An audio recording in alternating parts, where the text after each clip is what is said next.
Hello दोस्तों, कैसे आप सभी लोग। उम्मीद करते हैं आप सभी अच्छे होंगे और प्लीज़ इस चैनल को ज़रूर सब्सक्राइब कीजिए क्योंकि यहाँ पर आपको काफ़ी ज़्यादा इन्फॉर्मेटिव वीडियोस मिलेगी पूरे फैक्ट के साथ। तो यूरोप एक ऐसी धरती है जहाँ पर युद्ध कभी ख़त्म नहीं होते हैं, चाहे वो 100 ईयर वॉर हो जो फ्रांस और ब्रिटेन के बीच में चला हो, या फिर 2 विश्व युद्ध हो जो कई सारे देशों के बीच में चला था, जिसमें करोड़ों लोगों की मौत हो गई थी और करोड़ों लोग बेदखल हो गए थे अपने देशों से। और अभी भी वहाँ पर युद्ध चल रहा है, जो चल रहा है रूस और यूक्रेन के बीच में। 5 महीने से ज़्यादा हो चुके हैं और ये युद्ध कब ख़त्म होगा किसी को कुछ पता नहीं है। और लगभग 4 करोड़ की आबादी वाला यूक्रेन देश की आधी लगभग आबादी दूसरे देशों में शरण ले चुकी है, जो काफ़ी चिंताजनक बात है। और इसके अलावा हमें एक यूरोप में एक और नए युद्ध की आहट सुनने को मिल रही है। हालांकि देखा जाए तो ये कोई नया कन्फ्लिक्ट नहीं है, बल्कि एक पुराना ही कन्फ्लिक्ट है, लेकिन फिर भी हमें ये सामने बार बार आके सामने आ जाता है। मैं बात कर रहा हूँ कोसोवो और सर्बिया की। रिसेंटली ये ऐसी कुछ घटना हुई है इन दोनों के बीच में, जिसकी वजह से ये समझ में आ रहा है कि इन दोनों देशों के बीच में युद्ध भड़क सकता है। देखा जाए तो कोसोवो देश की जो आबादी है वो 95% अल्बेनियन मुस्लिम लोगों की है, लेकिन 5% आबादी जो है वो सर्बियन लोगों की है, जो कोसोवो में रहते तो हैं, खाते भी हैं कोसोवो की, लेकिन कोसोवो को अपना देश नहीं मानते हैं। यहाँ तक कि वो लोग सर्बियन जो मूल के जो लोग हैं वो सर्बियन के द्वारा जो इशू डॉक्यूमेंट है और उनके कार पे जो नंबर प्लेट है वो सर्बियन गवर्नमेंट के इशू है, उनको ही इस्तेमाल कर रहे हैं अभी भी। तो इस तरह से सर्बियन मूल के लोग कोसोवो में रहते हैं, खाते तो कोसोवो की है, रहते कोसोवो में हैं, लेकिन बातें कहाँ की करते हैं, सर्बिया की। लेकिन इस बार कोसोवो ने एक बहुत ही तगड़ा डिसीजन ले लिया है और उन्होंने बोल दिया है कि भाई साहब अब ऐसा नहीं चलेगा, क्योंकि अब उन्होंने बोल दिया है कि अगर यहाँ पर रहना है तो आपको डॉक्यूमेंट कोसोवो के लेने पड़ेंगे, आई कार्ड कोसोवो का लेना पड़ेगा और जो आपकी कार का नंबर प्लेट है वो भी कोसोवो का ही होगा।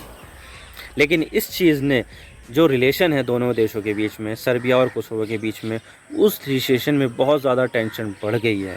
क्योंकि देखा जाए जो सर्बियन मूल के जो लोग हैं वो कोसोवो में कहाँ रहते हैं, बॉर्डर एरिया के आसपास रहते हैं। तो उन्होंने वहाँ पर बॉर्डर की जो रोड थी वो ब्लॉक कर दी है और वहाँ पर रोड पर ट्रक खड़े कर दिए हैं, बजरी से भरे हुए, मशीनरी से भरे हुए। और वहाँ पर जो अल्बेनियन लोग, जो पासर्स वाई होते हैं, जो आने जाने लगभग काम कर रहे हैं आसपास उनके जो रह रहे हैं, उनको अटैक करना भी शुरू कर दिया, उनकी गाड़ियों पर अटैक किया है। और वहाँ पर जो हमले का जो सायरन होता है वो भी बजना शुरू हो गया है। इसकी वजह से दंगे भड़क गए हैं वहाँ पर। तो यहाँ पर अब एक तरफ तो है नेटो और कोसोवो और दूसरी तरफ है सर्बिया और उसको मिले हुए रशिया के हथियार। तो देख सकते हैं कि अब इसके बीच में क्या होता है क्या नहीं। और आज इसके बारे में पूरी डिटेल के साथ बात कर रहे हैं कि कोसोवो का इतिहास क्या है, उसके साथ रिलेशन कैसे हैं सर्बिया के, और यूगोस्लाविया का इतिहास क्या है। आज इसके बारे में पूरी डिटेल के साथ बात करते हैं। तो चलिए शुरू करते हैं। तो हम कोसोवो के बारे में जानने से पहले कोसोवो का इतिहास जानना होगा। तो देखिए 1991 से पहले यूरोप में एक और देश एक्सिस्ट करता था जिसका नाम था यूगोस्लाविया। यूरोप में जब पहला वर्ल्ड वॉर शुरू हुआ तो कई सारे एम्पायर्स होते थे जो आपस में लड़ रहे थे, जैसे कि Ottoman empire, German empire, Austro Hungarian empire एक तरफ थे और बाकी के एम्पायर दूसरी तरफ। लेकिन इनमें सेंट्रल यानी कि इन तीनों एम्पायर के हारों ये तीनों एम्पायर बिखर गए पूरी तरह से। लेकिन जो बाल्कन पेनिनसुला है, जिसे आप तस्वीर में भी देख सकते हैं, वहाँ पर स्लाविक मूल के लोग रहते थे, जिसमें ईसाई भी थे और मुस्लिम भी थे। तो उन्होंने अपना एक खुद का देश बनाया जो स्लाविक लोगों की पहचान बनेगा। और 1980 में उन्होंने यूगोस्लाविया नाम का एक देश बनाया जो कई देशों से मिलकर बनाया गया था।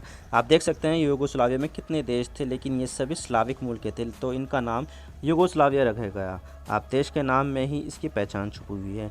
यूगो यानी लैंड और स्लाविया यानी कि स्लाविक लोग, तो दोनों शब्दों को मिलाकर बना यूगोस्लाविया यानी कि स्लाविक लोगों का लैंड, स्लाविक लोगों का देश। अब ये देश तो बन गया, लेकिन इन स्लाविक लोगों को कुछ अलग अलग कम्युनिटीज़ भी रहती थी, जैसे कि क्रोट्स, सर्बियंस, बोस्नियंस, अल्बेनियंस और मैसिडोनियन और इसी तरह के दूसरे लोग। तो ये लोग भी आपस में एक दूसरे को हमेशा शत्रुता की नज़र से देखते थे। लेकिन इनकी जो कोर आइडियोलॉजी थी वो सोशलिज्म थी और कम्युनिज्म थी, जिसको इस समय यूएसएसआर से समर्थन भी मिलता था। लेकिन इतिहास में एक बहुत बड़ा इवेंट हुआ जिसमें यूएसएसआर टूट गया, और जब यूएसएसआर टूटा तो वो कई देशों में बिखर गया। यूगोस्लाविया भी कई देशों से मिलकर बना था, तो यूगोस्लाविया भी रिवॉल्ट होने लगी और 27 अप्रैल 1992 में यूगोस्लाविया भी कई देशों में बिखर गया, जिसमें से कई देश टूटकर बने। लेकिन यूगोस्लाविया की लेगेसी को अगर कैरी करने का किसी ने काम किया है तो वो सर्बिया और मॉन्टेनीग्रो ने किया है, जो 2006 तक चली थी। आप देख सकते हैं Montenegro vote finally seals death of Yugoslavia कब का आर्टिकल 21 मई 2006 का। तो तो 2006 में मॉन्टेनीग्रो में हुए जनमत संग्रह में मॉन्टेनीग्रो यूगोस्लाविया से अलग हुआ और फाइनली यूगोस्लाविया की दैट हो गई। तो इस तरह से 1918 में बना देश 88 साल बाद 2006 में पूरी तरह से ख़त्म हो गया। तो ये था इतिहास रहा यूगोस्लाविया देश का। लेकिन अब हम बात करेंगे कोसोवो की, जो इस समय चर्चा में है।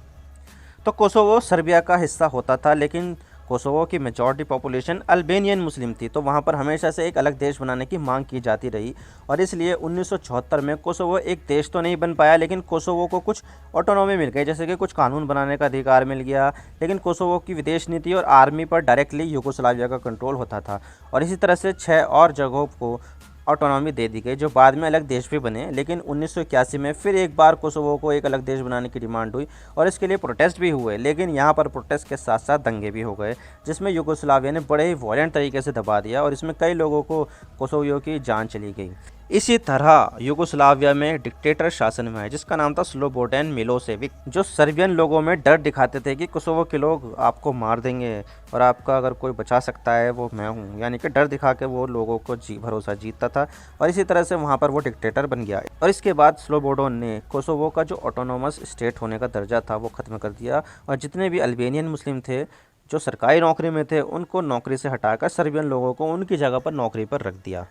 अब आप खुद सोचिए, जो जगह पर 95% अल्बेनियन मुस्लिम है और वहाँ पर जितने भी सरकारी दफ्तर है और सरकारी नौकरी है वो सब अगर दुश्मन लोगों के पास चली जाए तो कैसा होगा। बिल्कुल यहाँ पर कोसोवो के लोगों के साथ ऐसा ही हुआ और उनको दबाया गया, उन्हें बहुत मारा गया, बिना किसी जुर्म के उन्हें कस्टडी में रखा गया और उन्हें वहीं मार दिया गया।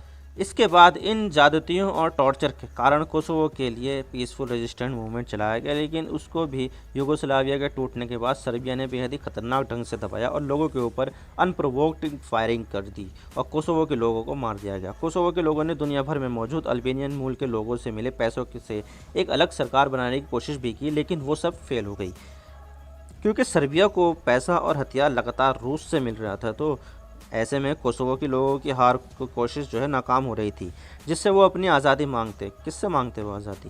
किसी से नहीं। इन सब फेलियर के बाद 1997 में कोसोवो के लोगों ने हथियार उठा लिए और यहाँ पर उन्होंने एक अलग आर्मी बनाई जिसका नाम रखा कोसोवो लिबरेशन आर्मी, जिसको कहते हैं KLA। अब इस KLA का मेन गोल जो था वो एक इंडिपेंडेंट देश कोसोवो बनाना था। इसके बाद जब KLA यानी कोसोवो लिबरेशन आर्मी ने अपने हथियार उठा लिए तो इसके एक साल बाद यानी कि 1998 में स्लोबोडन मिलोसेविक ने KLA के खिलाफ एक बेहद ही वायलेंट ब्रूटल पुलिस और मिलिट्री कैंपेन चलाया। कहने को तो ये कैंपेन KLA के खिलाफ था, लेकिन सर्बिया ने कोसोवो के आम लोगों को मारना शुरू कर दिया और कोसोवो के लोगों की एथनिक क्लिनसिंग यानी कि जनसंहार करना शुरू कर दिया। और जब नाटो को ये पता चला कि सर्बिया कोसोवो के लोगों का जनसंहार कर रहा है, तब नाटो ने एक्शन लिया और सर्बिया के ऊपर बमबारी शुरू कर दी। और उस समय इसकी राजधानी बेलग्रेड थी, तो तब भी बेलग्रेड थी। तो बेलग्रेड के ऊपर मार्च से लेकर जून 1919 में 78 दिनों तक नाटो लगातार बम बरसाता रहा और नाटो की बमबारी में सर्बिया को काफ़ी डैमेज हुआ था। मैं आपको कुछ उसकी तस्वीर भी दिखा देता हूँ। तो ये है बेलग्रेड के ऊपर बमबारी होने का दृश्य। आप देख सकते हैं कि यहाँ पर नाटो बम बरसा कर भाग गया है और इसके इंफ्रास्ट्रक्चर को बहुत नुकसान पहुँचाया। इसके बाद यहाँ पर एक ये टीवी स्टेशन पर भी बम मार दिया गया, मिसाइल मार दी गई, जिससे क्या हुआ, ये भी तबाह हो गई। आप इसके ऊपर देख सकते हैं कि टीवी स्टेशन है ये, उसके ऊपर टावर लगा हुआ है और यहाँ पर ये बिजली उत्पादन करने वाली एक यूनिट है, यहाँ पर भी बम बरसा दिए। और इसके अलावा एक ये थर्मल पावर स्टेशन पर भी यहाँ बम बरसा दिए। तो यहाँ पर नाटो ने बहुत ज़्यादा तकड़ी करके बमबारी की थी, क्योंकि उन्होंने भी तो मारा था ना। अब भाई सर्बिया के लोगों ने इतनी ज़्यादती की कोसोवो के लोगों के साथ, कोसोवो का सामूहिक जनसंहार किया, वहाँ पर खड़े खड़े लोगों को गोलियां मार दी गई, गांव के गांव खाली कर दिए, वहाँ से भगा दिया लोगों को। तो यहाँ पर नेटो को जब ये बात पता चली तो नेटो ने भी यहाँ पर सर्बिया के खिलाफ बम बरसाना शुरू कर दिए। 78 दिनों की बमबारी के बाद यूनाइटेड नेशन सिक्योरिटी काउंसिल में रिजोल्यूशन पास किया गया, जिसमें कोसोवो पर सर्बिया की हुकूमत ख़त्म हो गई और तब सर्बिया ने अपने मिलिट्री को वापस सर्बिया बुला लिया और कोसोवो को ऑटोनॉमी मिल गई। और सर्बिया से कोसोवो को बचाने के लिए नेटो के पीस कीपर कोसोवो में आ गए। और इसके बाद 17 फरवरी 2008 के दिन कोसोवो ने सर्बिया से खुद को आज़ाद घोषित कर दिया और एक आज़ाद देश बन गया। और यहाँ पर कोसोवो ने ये कमिटमेंट दी कि ये देश कोसोवो के लोगों का ही नहीं बल्कि कई और इथनिसिटी के लोगों का होगा। और इसी के साथ 95% मुस्लिम पॉपुलेशन होने के बाद भी कोसोवो एक सेक्युलर देश बन गया। आज़ादी की घोषणा के अगले दिन ही कोसोवो को यूनाइटेड नेशन ने भी एक आज़ाद देश के तौर पर मान्यता दे दी। और इसी के साथ ज़्यादातर यूरोपियन देशों ने कोसोवो को मान्यता दे दी। और यूरोप ही नहीं बल्कि इसके अलावा कई सारे देशों ने मान्यता दी, जैसे कि अमेरिका, जापान, कनाडा, अफ्रीका और एशिया के कई सारे देशों ने कोसोवो को एक देश के रूप में मान्यता दे दी। तो ये रेड कंट्री जो आप देख सकते हैं कि ये वो कलर वाले देश है जिन्होंने कोसोवो देश को मान्यता दे रखी है, जिसमें से एशिया में भी आते हैं, अफ्रीका में भी आते हैं, यूरोप के तो बहुत सारे देश इसको मान्यता देते हैं। इसके अलावा लैटिन अमेरिका में भी आते हैं, ऑस्ट्रेलिया, न्यूजीलैंड, बहुत सारे देश है जो कोसोवो को मान्यता देते हैं। लेकिन अगर हम अभी की बात करें तो मामला कोसोवो और सर्बिया में फिर से गरमा रहा है, क्योंकि सर्बिया में ये नहीं चाहता कि कोसोवो अलग हो जाए, लेकिन सर्बिया कर भी क्या सकता है, क्योंकि 1999 में सर्बिया ने कोसोवो को दबाया था, कोसोवो को मिलिट्री से ऑक्यूपाई करने की कोशिश की और कोसोवो के लोगों को मारा। तो तब नेटो ने सर्बिया के ऊपर बमबारी कर दी थी। तो यहाँ पर थोड़ा सा मामला भी ठंडा हुआ पड़ा है, तो इस वजह से वहाँ पर वो मिलिट्री एक्शन तो नहीं ले पाएगा, क्योंकि वहाँ पर नेटो के पीस कीपर्स अभी भी तैनात हैं। लेकिन कोसोवो की पॉपुलेशन मोस्टली 95% मुस्लिम है और सिर्फ 5% ही सर्बियन मूल के लोग हैं जो सर्बिया के बॉर्डर के पास ही रहते हैं, जिनकी आबादी लगभग 50,000 के आसपास है। लेकिन आज़ादी के 14 साल के बाद भी कोसोवो में रहने वाले सर्बियन मूल के लोग सर्बिया की तरफ से इशू हुए डॉक्यूमेंट और कार नंबर प्लेट इस्तेमाल करते हैं। यानी कि इसका मतलब ये है कि ये लोग रहते तो कोसोवो में, खाते कोसोवो का है, लेकिन कोसोवो को अपना देश नहीं मानते, बल्कि ये पड़ोसी देश सर्बिया को अपना देश मानते हैं। यानी ये वही बात हो गई कि रहते खाते भारत का है, गुणगान पाकिस्तान का करते हैं। ये तो मैं एक एग्जांपल की तरह के बताता हूँ, लेकिन ये भी मामला इसी तरह का ही है।